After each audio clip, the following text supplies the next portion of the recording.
Let's read this Bible story, Moses and the Israelites. This takes place in Exodus chapter 1 and chapter 2. Now Joseph and all his brothers and all that generation died, but the Israelites were fruitful and multiplied greatly and became exceedingly numerous. Then a new king who did not know about Joseph came to power in Egypt. Look, he said to his people, we must deal shrewdly with them, or they will become even more numerous. And if war breaks out, they will join our enemies and fight against us and leave the country. So they put slave masters over them to oppress them with forced labor, and they built Pithom and Ramses as store cities for Pharaoh.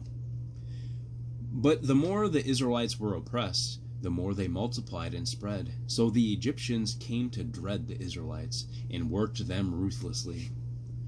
Pharaoh told the Hebrew midwives to kill all boys born to the Israelites, but the midwives feared God, and they would not do it. When Pharaoh questioned them, the midwives said that the Hebrew women were strong and gave birth before they arrived.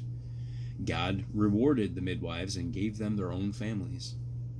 When Pharaoh gave this order to all his people, every boy that is born you must throw into the Nile, but let every girl live. Now a man of the house of Levi married a Levite woman, and she became pregnant and gave birth to a son. When she saw that he was a fine child, she hid him for 3 months. But when she could hide him no longer, she got a papyrus basket for him and coated it with tar and pitch. Then she placed the child in it and put it among the reeds of the Nile. His sister stood at a distance to see what would happen to him. Then Pharaoh's daughter went down to the Nile to bathe, and her attendants were walking along the riverbank.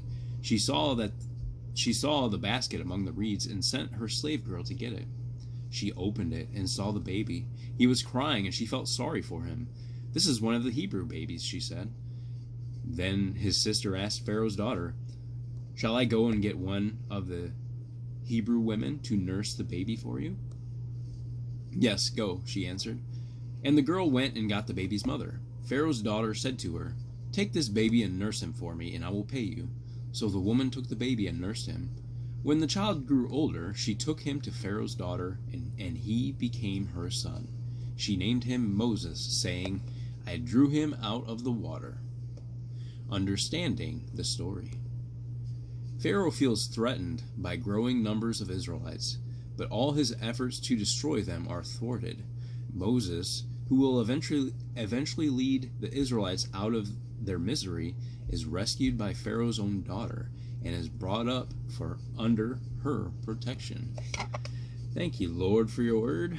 I love you. Come on back and we'll do it again.